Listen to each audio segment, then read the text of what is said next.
Dan sebelum peluncuran terhadap penulisan buku putih akan dilakukan pembacaan beberapa petisi. Hari ini adalah pembacaan petisi pertama yang ditujukan kepada Presiden Republik Indonesia, dan kami persilahkan untuk Bapak Marwan Batubara untuk membacakan petisi tersebut sebelum nanti ada komentar atau tambahan dari para tokoh yang hadir. Kami persilahkan Bapak Marwan Batubara, Dr. Marwan Batubara.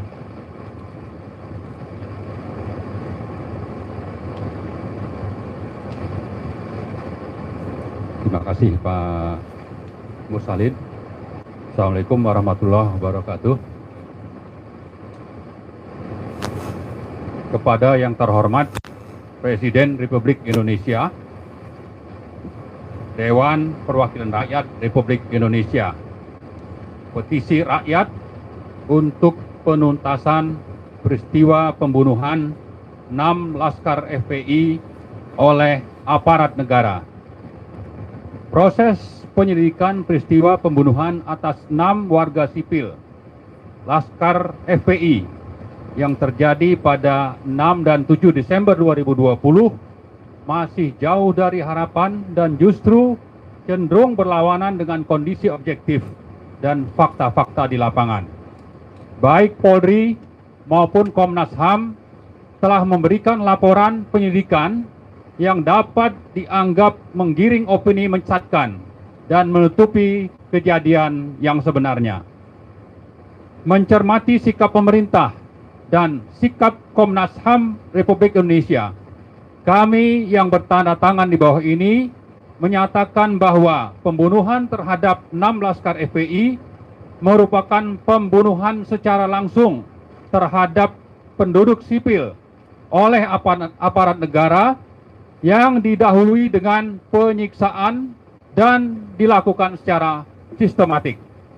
Oleh karena itu, kejahatan ini memenuhi kriteria sebagai kejahatan terhadap kemanusiaan atau crime against humanity, sehingga merupakan pelanggaran HAM berat sebagaimana dimaksud oleh pasal 9 Undang-Undang Nomor 26 Tahun 2000 tentang Pengadilan Hak Asasi Manusia.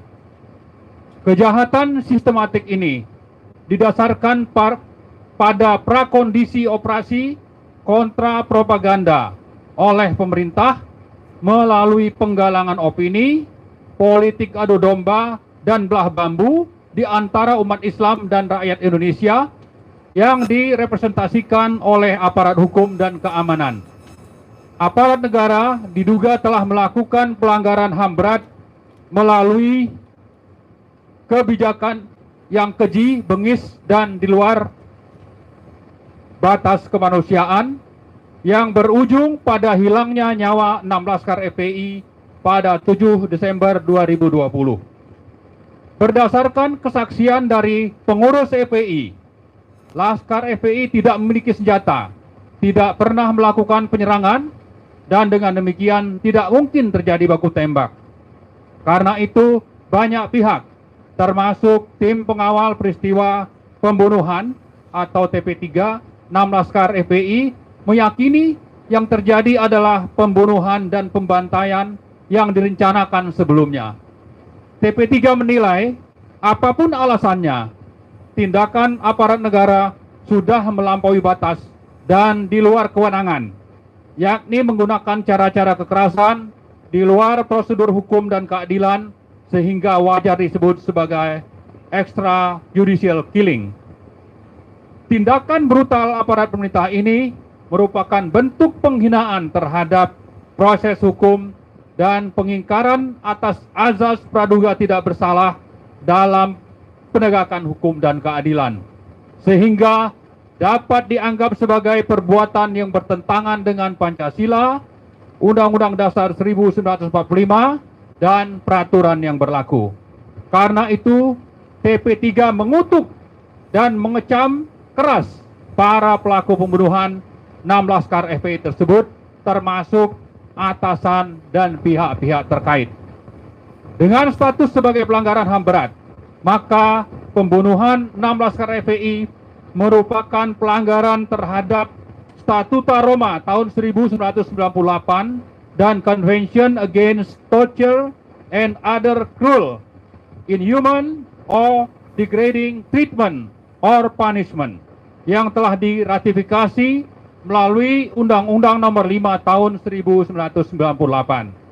Karena itu, proses hukumnya harus dilakukan melalui pengadilan HAM sebagaimana dinyatakan dalam Undang-Undang Nomor 26 Tahun 2000.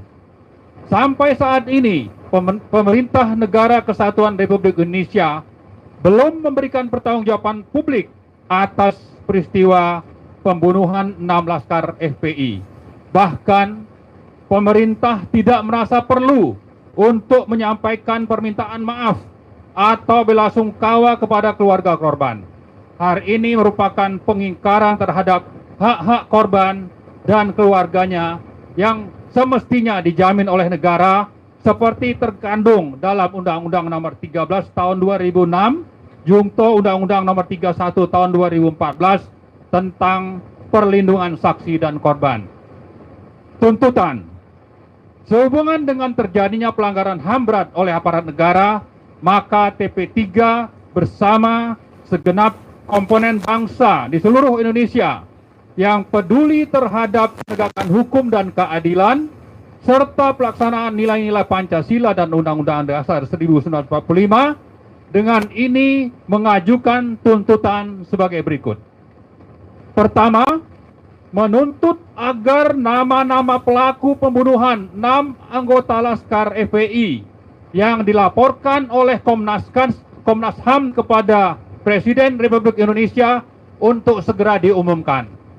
Kedua, menuntut Presiden Republik Indonesia sebagai kepala pemerintahan untuk ikut bertanggung jawab atas tindakan sewenang-wenang aparat negara dalam peristiwa pembunuhan tersebut. Ketiga, mendesak Presiden Republik Indonesia untuk memerintahkan Kapolri memberhentikan Kapolda Metro Jaya Irjen Fadil Imran sebagai anggota Polri sehingga proses hukum kasus pembunuhan 6 Laskar FPI dapat dilakukan secara objektif, terbuka, dan berkeadilan. 4. Mendesak Dewan Perwakilan Rakyat Indonesia untuk membentuk panitia khusus atau pansus guna menyelidiki kasus pembunuhan dan pembantaian 6 Laskar FPI yang diduga kuat bukan sekadar pembunuhan biasa tetapi terkait dengan persoalan politik kekuasaan. 5. Mendukung tim advokasi yang telah melakukan pelaporan kepada International Criminal Court di Den Haag dan Committee Against Torture di Geneva, serta mendesak kedua lembaga internasional tersebut untuk segera melakukan langkah penyelidikan termasuk pemanggilan pihak-pihak yang bertanggung jawab atas pembantaian 6 Laskar FPI sebagai tindak lanjut dari pelaporan tim advokasi tersebut. 6. Menuntut negara bertanggung jawab kepada para korban dan keluarganya sesuai pasal 7 Undang-Undang Nomor 31 Tahun 2014 tentang perubahan Undang-Undang Nomor 13 Tahun 2006 tentang perlindungan saksi dan korban dalam bentuk memberikan keadilan kepada para korban dengan menghukum para pelaku pelanggaran. B. Meminta maaf kepada para korban dan keluarganya dengan mengakui adanya pelanggaran HAM berat dalam peristiwa 7 Desember 2020 yang menewaskan 6 korban. C. Memberikan layanan medis dan psikososial dengan cuma-cuma dan serta-merta untuk korban lain peristiwa 7 Desember 2020 yang masih hidup. D. Memberikan kompensasi kepada para korban dan keluarganya melalui fasilitas dari Lembaga Perlindungan Saksi dan Korban. E. Merehabilitasi nama baik para korban yang sudah tewas dari labeling dan stigma yang dituduhkan kepada mereka secara sewenang-wenang. 7. Menuntut para pelaku pembunuhan 7 Desember 2020 untuk memberikan restitusi atau ganti rugi oleh pelaku kepada para korban dan keluarganya sesuai dengan pasal 7A Undang-Undang Nomor 31 Tahun 2014 tentang perubahan Undang-Undang Nomor 13 Tahun 2006 tentang perlindungan saksi dan korban.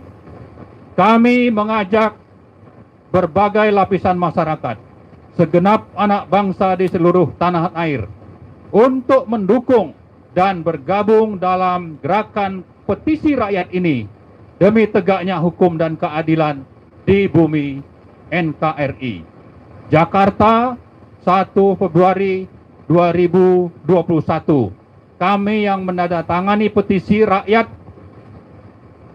yang terdiri dari inisiator tergabung dalam TP3 dan sudah ada ratusan tokoh-tokoh di seluruh Indonesia yang menyatakan mendukung petisi ini yang nanti akan kami sebar melalui internet. Sampai saat ini sudah ada sekitar 131 pendukung dan inisiatornya adalah 23 orang sebagaimana yang sudah kami sampaikan hari Senin yang lalu dalam pernyataan sikap. Demikian saya sampaikan. Assalamualaikum warahmatullahi wabarakatuh.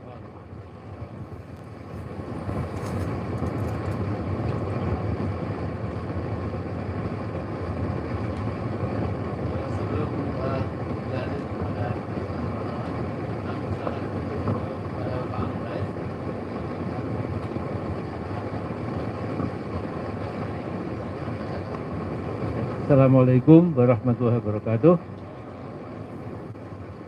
Jadi saya tidak akan menambah apapun, cuma menyampaikan satu hal, bahwa selama di tengah anak bangsa masih ada yang sadar, ada yang berani katakanlah membicarakan, membela secara tegas dan jelas, bahkan berani mengambil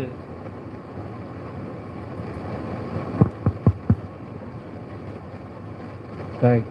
Jawabnya sekarang. Jadi saudara sekalian, saya ulangi ya, saya setuju yang dibacakan Pak Marwan, memang itu merupakan gabungan dari masukan teman-teman yang lebih ahli dari saya. Tapi saya akan mencatat di dalam sejarah atau tarikh bangsa-bangsa, yang namanya kezaliman itu sudah mengandung dalam dirinya itu sebuah sebuah kelemahan yang melekat gitu, yang akan menghancurkan. Nah, memang masalahnya lambat atau cepat gitu. Yang tahu itu hanya Allah SWT. Tapi saya yakin selama di tengah anak bangsa masih ada yang care, ada yang mengambil perhatian, ada yang masih sholat malam, ada yang masih betul-betul bekerja keras untuk ini, semuanya insya Allah langit akan membela keadilan. Saya kira itu saja. Terima kasih. Assalamualaikum.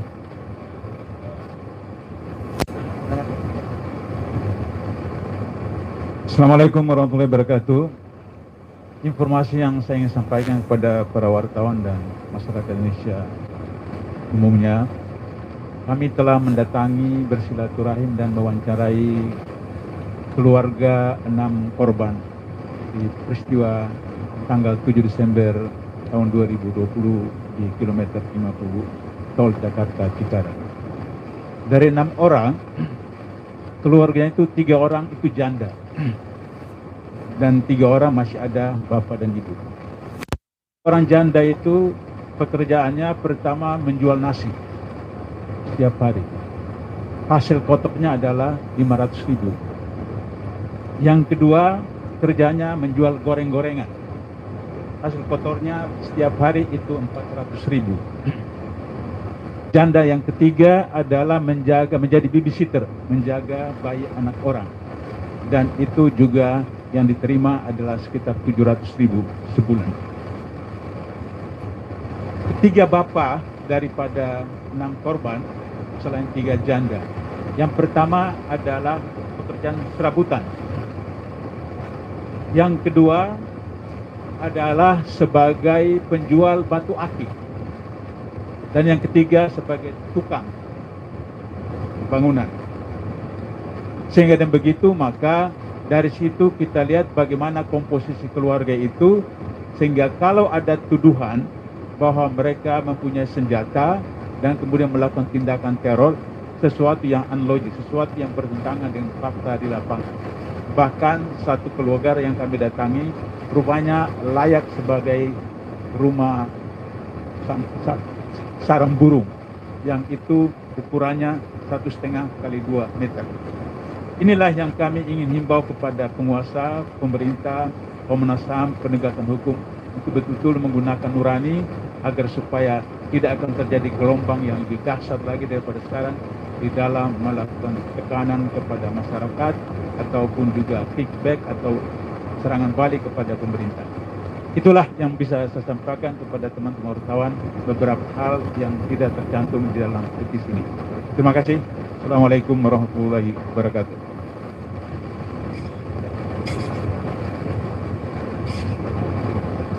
Baik, sebelum kami ke ada apa yang kami persilakan, tapi mungkin waktunya pendek sekali supaya bisa wartawan bisa menyampaikan pertanyaannya kepada Bapak Edi Mulyadi mungkin.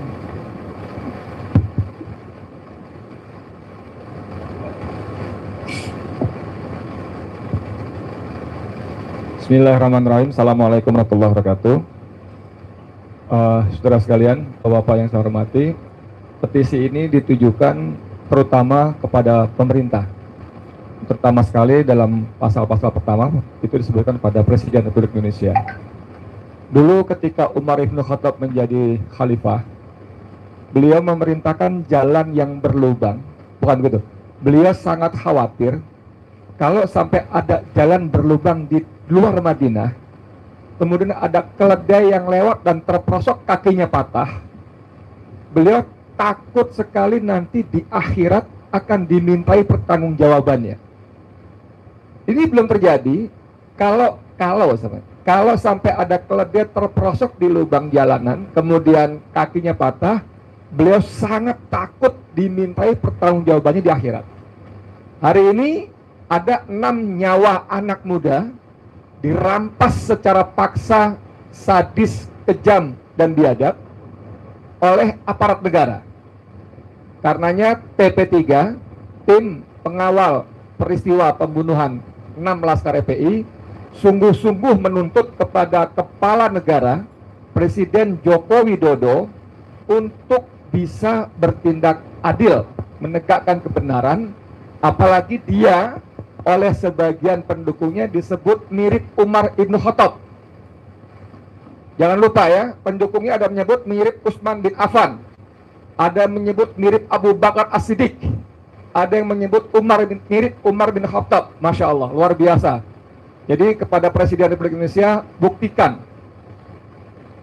apa julukan-julukan yang diberikan oleh sebagian pendukung Anda bahwa Anda memang mirip Umar Ibn Khattab. Takutlah Anda, Mas Jokowi, kepada pertanggungjawaban yang harus Anda berikan pada Allah di akhirat tadi atas hilangnya secara paksa 6 nyawa anak muda ini oleh aparat negara. Terima kasih dari saya, itu aja. Wassalamualaikum warahmatullahi wabarakatuh.